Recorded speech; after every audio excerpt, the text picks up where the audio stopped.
Alemão, vamos de bastidor 360, a gente vai falar de Supremo Tribunal Federal, atenções voltadas, Ricardo Lewandowski já está vivendo a vida, ontem pegou a carteira dele na OAB, numa sessão bastante comentada, o presidente da OAB foi lá entregar de volta. O que significa isso?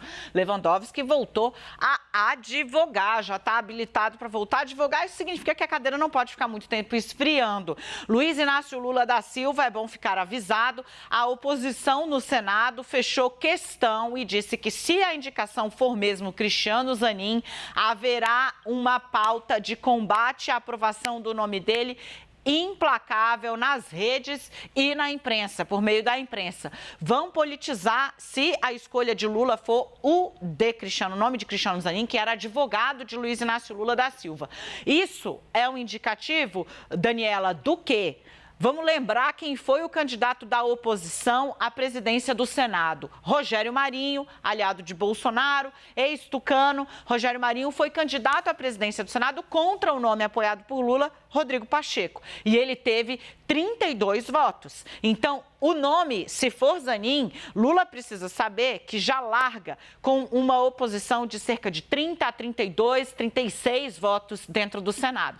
Isso é muita coisa. Significa que uma aprovação trabalhará o governo por uma aprovação apertada. Ciente disso, Lula tem reclamado um pouco dos ataques que ele vê de parte da imprensa e mesmo do fogo amigo, né, que está chegando ao Palácio do Planalto, a ele em específico, contra Cristiano Zanin. Eu vou pegar aqui a expressão que, segundo um amigo do petista, ele está utilizando, que é covardia. Lula disse que o que estão fazendo é covardia, né? Eu já conheço ele, eu já tenho uma opinião formada sobre ele. E isso não vai mudar nem para ser, nem para não ser, né? Porque o Lula não está abrindo para ninguém. A real é essa. Todo mundo sabe que ele tem seu candidato do seu coração, como Cristiano Zanin é chamado dentro do Supremo Tribunal Federal, mas há outros nomes na praça. Muito engraçado conversar com algumas dessas pessoas, né? Porque todos sabem que não são o favorito, né? E brigam para ser, digamos assim, o favorito entre os não favoritos. De todo modo, Luiz Inácio Lula da Silva está ciente, vê uma campanha já muito cerrada contra o nome de seu advogado para o Supremo Tribunal Federal e precisa ter esse termômetro. A oposição mandou avisar que fechou questão, vai em bloco contra o nome de Zanin e espera ter pelo menos de saída 30 a 32 votos, se essa for a escolha de Lula para o Supremo Tribunal Federal. Vai ser água morro acima. Será que meu povo está aqui comigo para falar comigo sobre esse assunto? Será que podemos discutir esse bastidorzinho com Yuri, Leandro e Renata? Sempre. Eu acho que ninguém esperava que fosse ser fácil, mas a parada é a seguinte: o lado de lá, né, como eles gostam de dizer, os atuais grandes nomes da política, né, então essa coisa do nós contra eles está cada dia mais atual, infelizmente, está muito organizado para chegar chutando porta, assim, e para ter um número que vai relegar a folga a um grupo diminuto de senadores. Yuri Pita. Que é esperado que tanto a primeira quanto a segunda, né, as duas indicações previstas para o Supremo Tribunal Federal da parte do presidente Lula vão ser muito duras nas suas sabatinas no Senado Federal. O que não significa que não no final da sabatinas longas, duras, não tenha necessariamente a aprovação. É muito, né, a gente acompanhou isso ao longo do governo Bolsonaro, das duas indicações que foram feitas e da expectativa em torno das sabatinas, que por mais que a oposição prometesse embate duro, ao fim e ao cabo, o Senado tem todo um histórico de aprovação dessas autoridades. São muito raras as autoridades que são reprovadas em sabatinas e, no caso do Supremo Tribunal Federal, só lá naquele extremo do governo Floriano Peixoto, no século retrasado, ainda século XIX, num total momento de tensionamento explícito entre o Executivo e o Senado.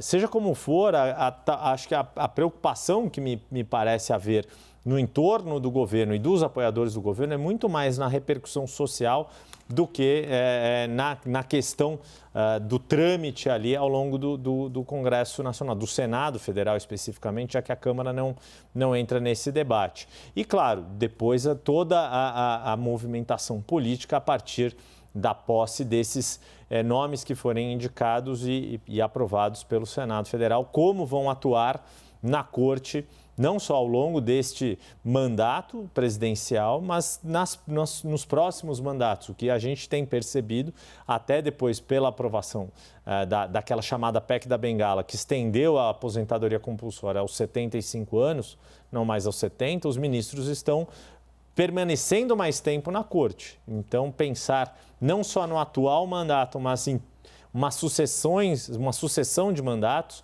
acaba sendo crucial nessa equação dos nomes a serem indicados para a Corte. Rê, quero te ouvir um pouco sobre isso. Assim, se for essa escolha e for fazer esse anúncio logo, Lula vai puxar para o centro da atenção do noticiário uma escolha que vai fazer com que ele trave uma batalha de fogo com a oposição no Senado, uma oposição ruidosa e com uma vitrine, digamos assim, que é bem porosa, é uma vitrine de vidro, ela é bem permeável à crítica, né? Porque vai se apontar ali que ele está fazendo uma indicação de cunho, sempre é uma indicação de cunho personalíssimo, né? Uma escolha do presidente da República, mas nesse caso é advogado dele, ele sabe que vai ter algum tipo de reação, Renata. Pois é, eu adorei você falando sobre essa disputa dos que sabem que não são favoritos, né? Eu quero ser o favorito do grupo dos desfavorecidos, né? Porque há bastante tempo que essa indicação do favoritismo de Zanin está dada. Agora, quando a gente olha para o Senado, o que me parece? Vou até rememorar a última corrida que se teve na indicação de Jair Bolsonaro, para o Supremo Tribunal Federal, que tinha a gente indo a campo, apurando, né, vários nomes que diziam que não estavam satisfeitos, que queriam votar contra. E eu lembro de um senador bastante experiente que na época estava com o governo falando: Renata, uma coisa é que o pessoal diz antes de confirmar o nome, outra coisa é com o nome confirmado indo para lá, porque não é todo mundo que se sente confortável em ficar votando contra o cara que depois vai sentar lá no Supremo e vai ficar tantos anos lá. De fato, existe uma diferença. Alguns nomes acabam na hora ali, eu achava ruim, mas agora tudo bem, vou votar a favor e vou confirmar. Yuri lembrava, é muito difícil o nome ser reprovado. O elemento que se coloca agora, que me parece distinto da outra vez, é que você tem uma identificação muito grande com o presidente Lula, por ser um advogado pessoal dele, e essa bancada bolsonarista vai ter dificuldade no campo político de justificar um voto a favor, porque eles estão criando uma tinta de disputa ideológica nessa história. Então, independentemente da avaliação do saber jurídico de Zanin, de sua trajetória, eles já fincaram posição contra. Então, para explicar para as suas bases uma mudança de voto é algo mais complexo. A questão é, eles vão conseguir virar votos para o lado deles? Eles estão abrindo uma disputa ali. Eles vão conseguir se sagrar vencedores, né, e derrotar a indicação de Bolsonaro? Vão provocar um clima tão grande a ponto de Lula repensar e deixar um pouco mais para frente? Isso, nesse momento, não está dado, né? Vamos ver se isso se consolida. Lê? Dani, só para lembrar que essa indicação, eu estava dando um Google aqui para pegar algumas referências de indicações que o Lula fez para o Supremo Tribunal Federal e por que essa agora vai ser muito mais difícil se de fato for o Cristiano Zanin a ser o indicado. Primeiro que é evidente, né? O Supremo Tribunal Federal hoje é um ator político que todo o Brasil sabe, aquela cantilena chata que o brasileiro não sabe escalar a seleção brasileira de futebol, mas sabe o nome dos ministros do Supremo, ela é parcialmente verdade, boa parte é verdade, né? Porque, enfim, o Supremo está na boca do povo, virou o inimigo de uma parte da população, muito motivado pelo bolsonarismo. Então, a pressão sobre essa indicação e sobre o posicionamento dos senadores é muito maior. E se a gente teve lá atrás o ministro Edson Fachin, que tinha uma suposta ligação com a esquerda, com o PT, e isso levou vários senadores a questioná-lo e fez ali a maior sabatina, né? 11 horas ele ficou ali respondendo aos senadores. Você imagina o Cristiano Zanin, o tempo que ele não vai passar ali diante de um outro Senado que tem ali, enfim, figuras, para dizer o mínimo, bastante histriônicas, né? E que vão aproveitar esse momento para fazer de um tudo ali, né? Então, vai ser um dia muito... Quando esse dia chegar, né? Se esse dia chegar, vai ser um dia muito tenso. E é uma primeira indicação do Lula num cenário absolutamente diferente, quando ele indicou a Carmen Lúcia, por exemplo, para o STF. A sabatina dela teve 2 horas e até uma repercussão muito reduzida e muito diferente do que esse momento que ela vai se dar, no momento que o Supremo enfim, não é exagero dizer que é odiado por uma parte da população brasileira insuflada aí pelo que se viu nos últimos anos. Isso e o fato de que depois do Fachin você passa a ter ali aquela coisa, porque Fachin vem no momento em que a Dilma já estava frágil politicamente, né? Então, vem com essa bagagem. Dá para você trazer rapidinho, Lê? A gente tem que sair, não vai dar, né? Eu tenho que sair em 20 segundos. Na volta.